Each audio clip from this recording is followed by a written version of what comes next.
jodoh atau masalah dengan keluarga. Yang Anda tapping jangan masalahnya. Berbeda dengan tadi ya, kalau keluhan tadi. Mirip-mirip sebenarnya, tapi lebih ke emosi apa yang Anda rasakan. Iya. Misalkan sekarang Anda nggak punya duit. Apa yang Anda rasakan? Stres, cemas, panik, bingung, galau, dan lain sebagainya. Ya.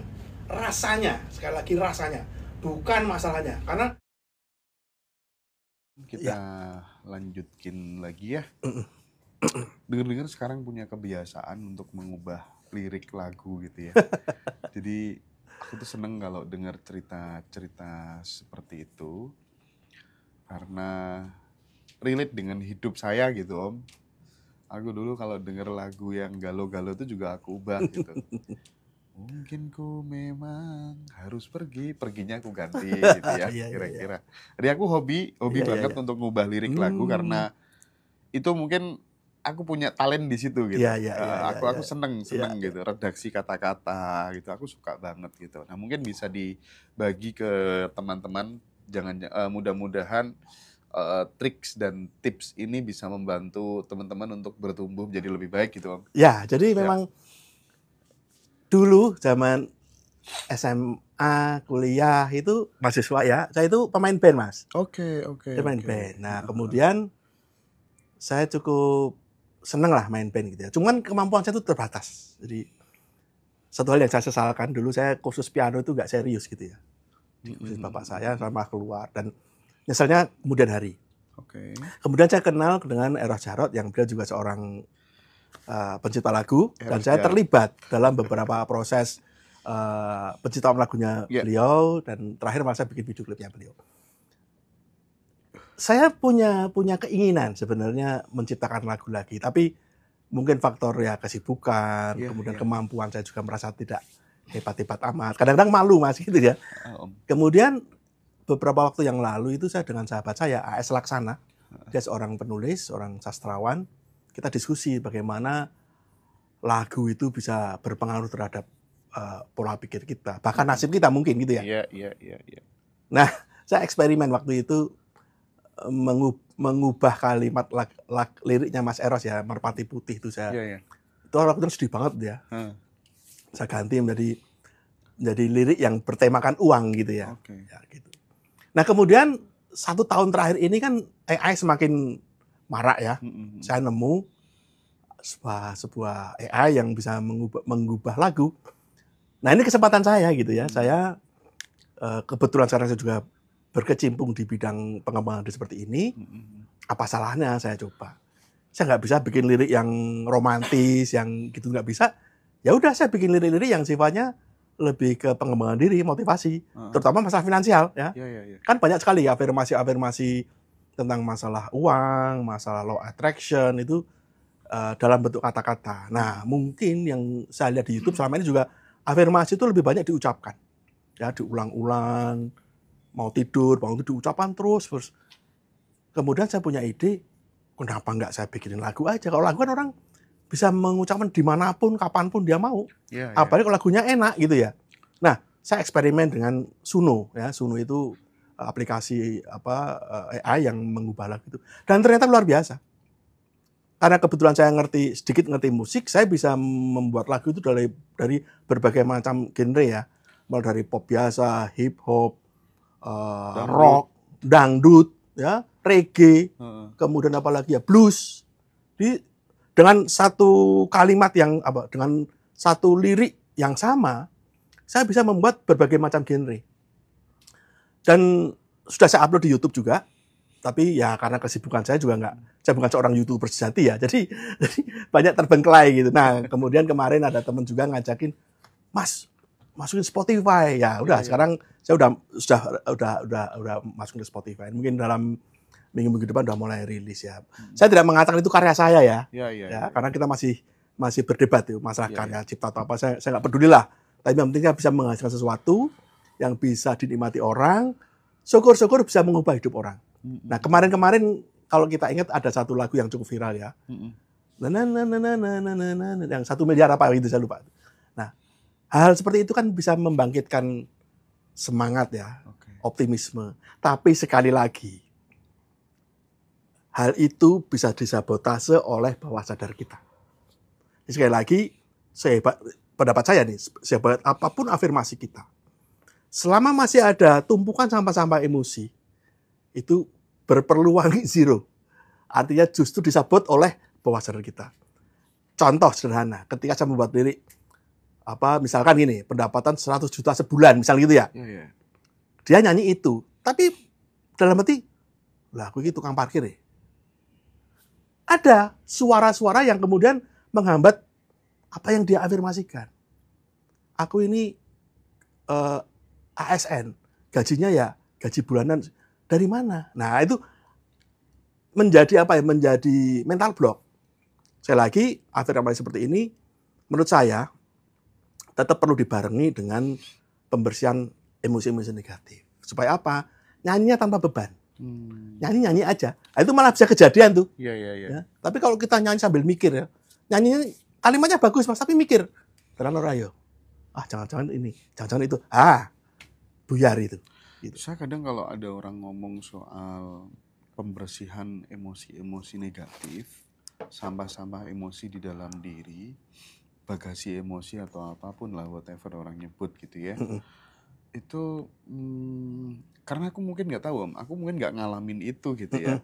Jadi dari 2006 sampai 2019, aku tuh hanya pokoknya selalu menggunakan kalimat-kalimat positif terus saja gitu, hampir tiap malam di tahajudku juga sama, itu yang kuulang-ulang terus gitu ya.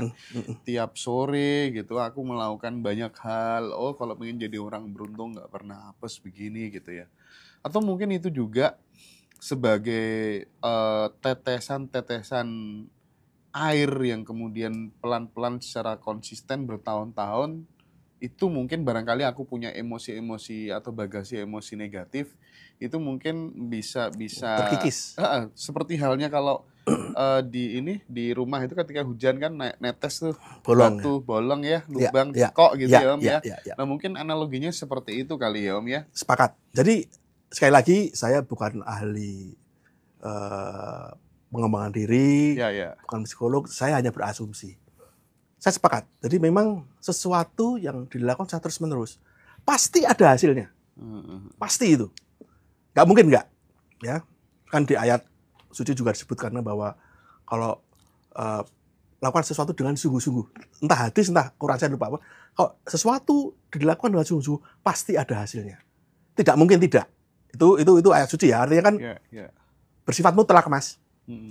Nah, beruntunglah Mas Indra, mungkin tidak terlalu banyak sama-sama emosi sehingga apa yang diafirmasikan itu menjadi kenyataan. Tapi itu pun juga nggak mudah, Mas. Waduh. Bertahun-tahun, Mas. Bertahun-tahun, Om. Sementara sekarang orang ini butuh shortcut, Mas. Iya. Itu yang jadi gitu masalah. Ya, jadi saya pun juga seperti itu. Kenapa saya kenal tapping coba? Karena saya butuh jalan pintas. Saya punya bisnis, saya punya problem ini itu. Saya cari jalan pintas. Loh, saya belajar nggak cuma tapping aja, Mas. Ini. Dalam rangka apa? Jalan pintas tadi itu. Nah, memang ada orang-orang yang memang lebih beruntung ya. Mereka perjalanannya bagus. Itu pun kalau dikaitkan ya, mungkin dengan karma, dengan warisan energi dari orang tua, mungkin. Artinya apa? Ada orang yang hidupnya ngawur, tapi tetap aja bagus. Kenapa? Orang tuanya dulu banyak melakukan kebaikan. Tabungan energi orang tuanya ya. Sehingga dia menghabiskan tabungan orang tuanya. Percaya Om dengan itu? Sangat percaya. Oke. Sangat percaya. Meskipun saya nggak bisa membuktikan saya sangat percaya. Iya. Sehingga hidupnya ya, meskipun dia ngawur gitu ya Mas ya, tetap beres-beres aja. Ya. Pertanyaannya, sampai kapan dia seperti itu? Begitu tabungannya habis Mas, itu amblek Mas. Aku percaya banget dengan hal itu gitu ya. Makanya apa yang saya lakukan sekarang ini, selain yang memang saya sekarang mungkin sedang ditugaskan di posisi ini, saya berpikir ya wis, mudah-mudahan doa-doa yang di YouTube, yang ke saya itu mendoakan saya, nanti anak-anakku yang menuai, gitu loh Mas. Jadi mungkin saya nggak bisa membantu banyak, hanya membantu gini-gini doang gitu tapi tadi itu. Jadi kalau sekarang mungkin saya belum diberi sesuatu yang bisa menyelesaikan semua masalah saya, setidaknya saya punya kesempatan untuk anak saya. Itu kan, gitu. Jadi tabungan energi itu kalau dalam dunia tasawuf mungkin disebut sebagai sawab gitu ya. Sawab atau pahala atau apalah ya. Nah, tetapi yang jelas banyak sekali real case yang aku lihat, Om, orang-orang yang mengalami banyak keajaiban dalam hidupnya itu setelah aku gali gitu, karena dia melakukan sesuatu yang gak dilakukan banyak orang. Salah satunya hidupnya benar-benar diorientasikan untuk banyak memberi. Kemudian ada juga yang case itu, dia dihina gak karu-karuan, tapi dia melakukan penerimaan secara totalitas gitu ya.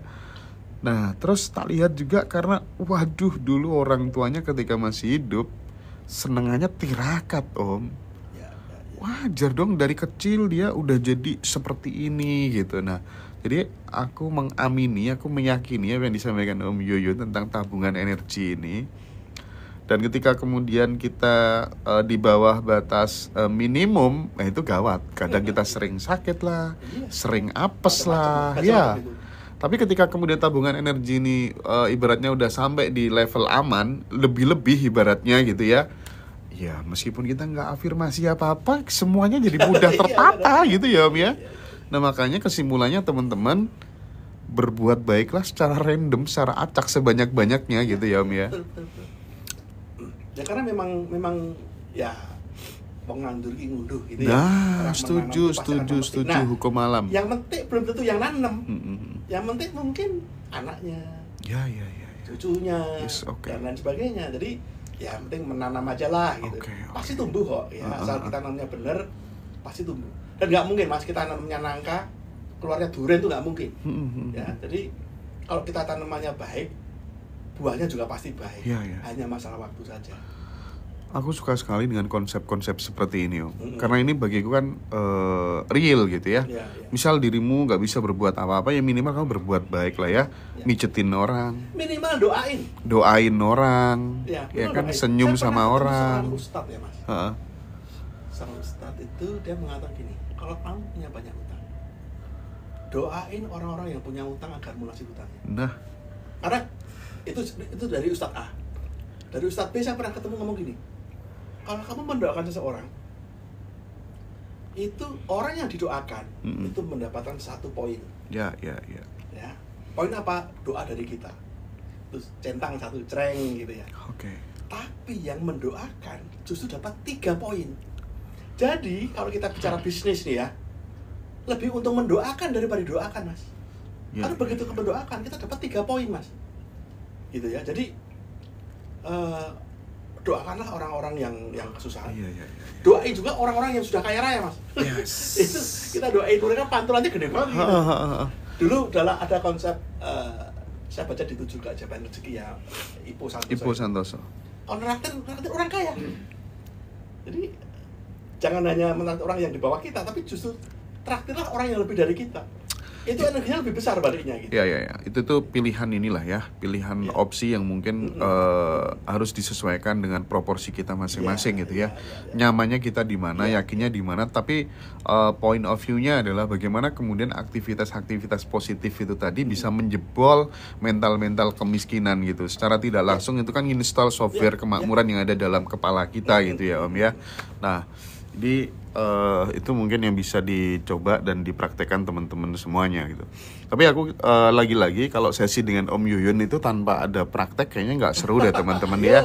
Jadi ini ciri khasnya Om Yuyun gitu, kita praktek langsung. Masalahnya teman-teman di mana sih? Misalnya di problem finansial, kesehatan gitu ya. Atau misalnya punya trauma-trauma dan luka batin di masa lalu, bagasi emosi sama emosi negatif. Nah, ada sesi ini mungkin sekitar 10-15 menit ini. Yuk kita manfaatin bareng-bareng. Teman-teman silakan ambil tempat senyaman mungkin gitu ya, se-enjoy, se-relax mungkin. Dan nanti kita akan ikutin set dari Om Yuyun, arahannya seperti apa. Sekali lagi ini supaya kemudian teman-teman tidak hanya sekedar mendengarkan aja, tapi bisa praktek dari rumah ya Om ya. Baik. Teman-teman sudah siap semua? Teman-teman responnya udah siap semua kah yang lagi live di TikTok? Minum Oh ya, sama air putih ya. Putih ini, ya. Sama siapkan air putih. Air putih ini bukan bermaksud klinik atau apa enggak ya, teman-teman. Ini semacam refreshment aja. Ya. Bir bintang nggak boleh, Om? Jangan, nanti pusing. Oke. Kalau sopir nanti ngajak saya, jangan. Oh iya. Udah siap semua ternyata teman-teman Om Yuyun. Oke, monggo bisa dimulai Om. Oke, jadi begini teman-teman yang kita mau praktek tapping itu pasti masalahnya macam-macam ya. Ya. Ada masalah keluhan fisik. Keluhan fisik itu apa? Contohnya sakit kepala, asam lambung, nyeri sendi, nyeri otot. Yang ringan-ringan aja ya teman-teman ya. Kalau yang udah jantung, diabetes itu perlu pendalaman. Kita yang sifatnya simptomatis, pergejala yang bisa dirasakan sekarang. Ya, yang dirasakan sekarang apa? Entah itu sakit kepala, entah itu sakit pinggang ya, nggak bisa nengok dan lain sebagainya. Itu kelompok pertama ya. Kelompok kedua mungkin yang sedang mengalami kondisi kesulitan. Soal apa? Kesulitan keuangan, pekerjaan, atau sedang ada kondisi dengan keluarga yang tidak menyenangkan ya, segala macam gitu kan. Nah, boleh Anda, ini kelompok yang kedua. Kelompok ketiga yang tadi masih disebut, yang mungkin punya problem dengan masa lalu. Entah itu, saya spesifik aja nyebutnya trauma. Trauma deh, paling mudah diidentifikasi itu trauma. Jadi 3 ada kelompok. Untuk kelompok pertama, teman-teman nanti langsung spesifik sebutkan keluhannya apa. Ya, misalkan jangan penyakitnya ya, tapi rasanya. Kalau Anda flu jangan ngomong flu, atau Anda migrain jangan ngomong migrainnya, tapi rasanya apa? Contoh. Sakit kepala, kepala nyut-nyutan, kepala terasa berputar, itu kan gitu ya. Okay. Gitu. Kalau flu, Anda tapping ngerasa gejalanya apa? Hidung terasa buntu, hidung tersumbat, tenggorokan terasa perih, ya. Apalagi misalkan kepala terasa pening ya, itu rasanya yang Anda rasakan apa? Ya.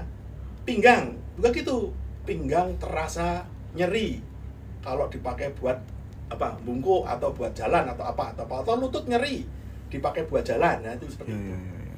Yang kedua, persoalan tadi yang saya sebutkan, masalah keuangan, masalah pekerjaan, masalah jodoh, atau masalah dengan keluarga. Yang Anda tapping jangan masalahnya. Berbeda dengan tadi ya, kalau keluhan tadi mirip-mirip sebenarnya, tapi lebih ke emosi apa yang Anda rasakan. Misalkan sekarang Anda nggak punya duit, apa yang Anda rasakan? Stres, cemas, panik, bingung, galau, dan lain sebagainya ya. Rasanya, sekali lagi rasanya, bukan masalahnya. Karena kalau saya ngomong gini, apa setelah tapping nggak punya uang, terus uang pasti datang? Belum tentu. Bisa ya, bisa tidak, tergantung rezeki Anda. Tapi yang saya bisa jamin adalah Anda bisa merasa lebih tenang. Nah itu tujuan tapping sebenarnya, rasa tenangnya itu. Nah ketenangan inilah kemudian nanti akan menarik energi yang positif. Jadi apapun masalah yang sedang Anda alami sekarang ini, lagi berantem sama suaminya, lagi berantem sama istrinya, lagi jengkel sama anak, lagi stres, dikejar-kejar deadline sama bosnya, rasanya itu aja ya. Apa rasa Anda terhadap persoalan yang sedang Anda hadapi? Nah, di kelompok kedua ini yang bisa dirasakan nanti ada perubahan situasi hati, suasana hati. Anda merasa lebih tenang. Hasil saya nggak tahu ya, hasilnya nanti kalau misalnya Anda sekarang nggak punya uang terus tapping terus merasa tenang, apakah terus nanti sudah dapat duit? Wallahualam, saya nggak bisa jamin itu. Bisa saja terjadi, banyak yang seperti itu, tapi saya nggak akan mengatakan itu sebagai hasil yang pasti ya, karena rezeki itu sesuatu yang uncertain ya. Jadi bahkan ada sekarang namanya the power of uncertain, jadi kita nggak bisa memastikan sesuatu.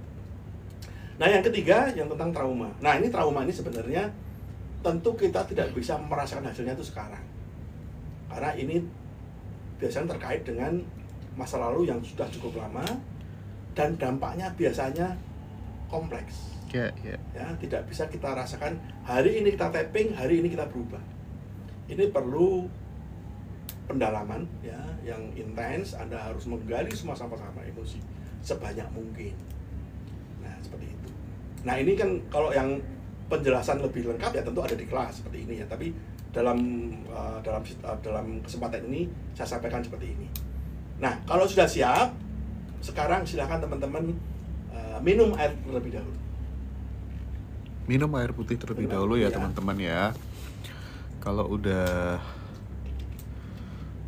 tapping tapi nggak sembuh-sembuh, ya mungkin karena harus ada pasti ada sesuatu yang tersembunyi. Ya, mungkin karena pelit gitu ya, dapat ilmu sukanya gratisan gitu ya. Aku aja kalau ada anak-anak live yang yang bagi-bagi gitu aja, aku kirim paus om. Nah, arek-arek gue senengannya gratisan kabeh. Mawar.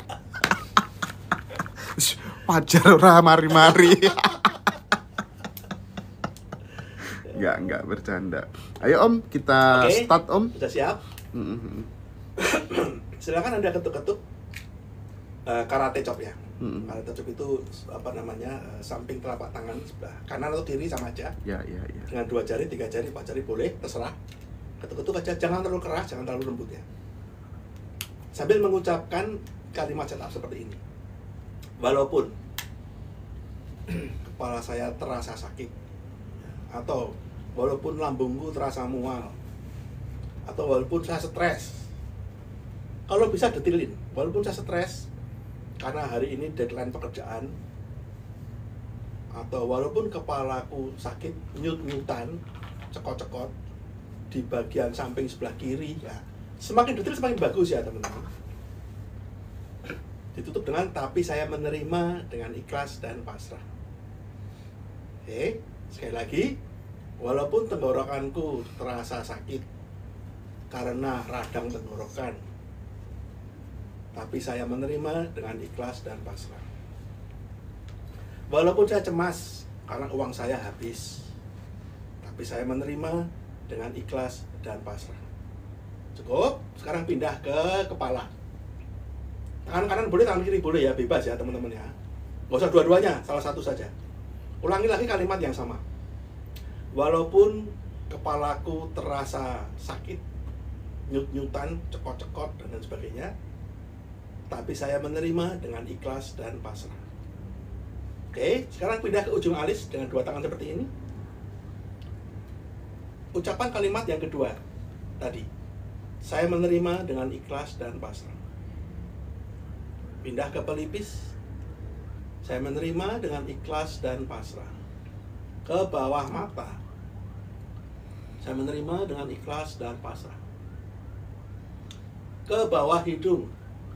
Saya menerima dengan ikhlas dan pasrah. Ke bawah bibir. Saya menerima dengan ikhlas dan pasrah. Ke tulang selangkah, tulang di bawah leher. Saya menerima dengan ikhlas dan pasrah. Ke bawah ketiak, ini ketiak agak turun sedikit. Biasanya agak nyeri sini, cengkring-cengkring gitu ya. Saya menerima dengan ikhlas dan pasrah. Satunya, saya menerima dengan ikhlas dan pasrah. Pindah ke bawah, payudara. Pas perbatasan payudara dengan tulang iga. Kalau perempuan di tali BH biasanya ya, kanan kiri. Saya menerima dengan ikhlas dan pasrah. Pencet pergelangan tangan, gosok keras-keras ya, biasa aja. Tarik nafas, keluarkan. Tangan satunya lagi, tarik nafas, keluarkan. Kita ulangi lagi dari bawah payudara. Saya menerima dengan ikhlas dan pasrah. Naik, bawah ketiak saya menerima dengan ikhlas dan pasrah. Naik lagi, saya menerima dengan ikhlas dan pasrah. Naik ke tulang selangkah, saya menerima dengan ikhlas dan pasrah. Bawah bibir, saya menerima dengan ikhlas dan pasrah. Bawah hidung, saya menerima dengan ikhlas dan pasrah. Bawah mata, saya menerima dengan ikhlas dan pasrah. Pelipis, saya menerima dengan ikhlas dan pasrah. Ujung alis, saya menerima dengan ikhlas dan pasrah. Kembali ke kepala lagi. Tarik nafas dalam-dalam. Keluarkan. Sekali lagi, tarik nafas. Keluarkan. Tarik nafas lagi. Keluarkan. Oke. Silahkan minum lagi.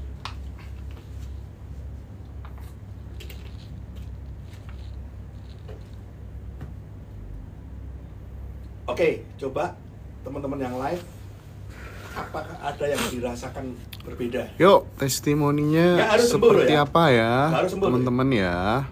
Ada perbedaan Oke, atau ada perubahan apa? saya lebih plong banget Om Yuyun.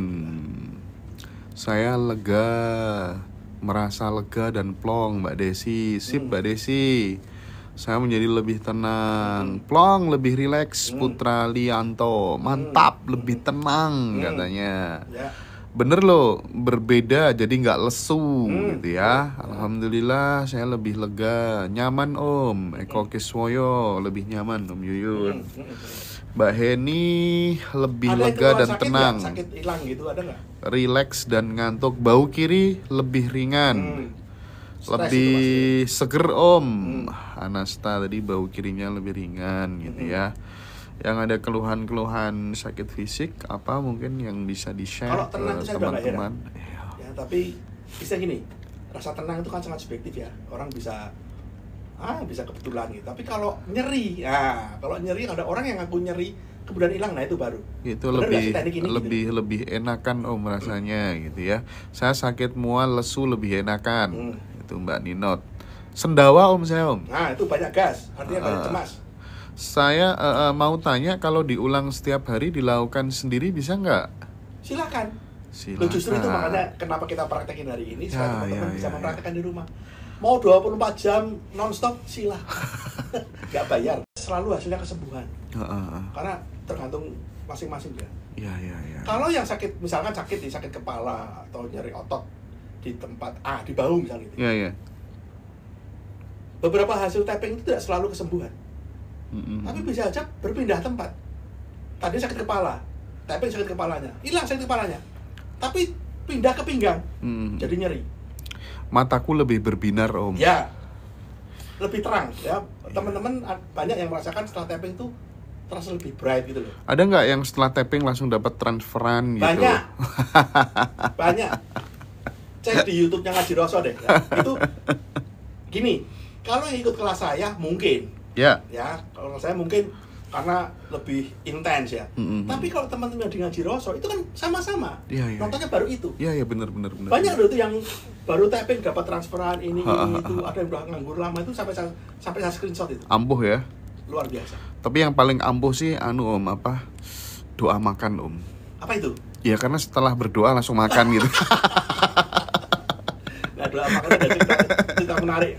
Waktu saya menikah, malam Midodareni itu kan saya datang bersama keluarga saya dari Jogja ke Tasikmalaya. Ya. Ke rumah mertua. Nah, keluarga Jogja itu dipimpin oleh salah seorang tetangga yang ikut dalam kelompok itu. Dan dia diminta memimpin doa. Nah, kok doanya itu doa makan. Padahal maksudnya doa habis lamaran, doa apa kayak ini doa barik lana kalau kita ketawa semua. Doa yang paling cepat jadi kenyataan ya doa makan gitu ya. Habis doa langsung makan gitu. Kontan langsung. Ya wes Om, kita off dulu ya, break dulu ya Om ya. Nanti pesan saya teman-teman, silakan Anda praktekkan untuk masalah apapun. Ya, ilmu ini sudah saya berikan gratis di sini.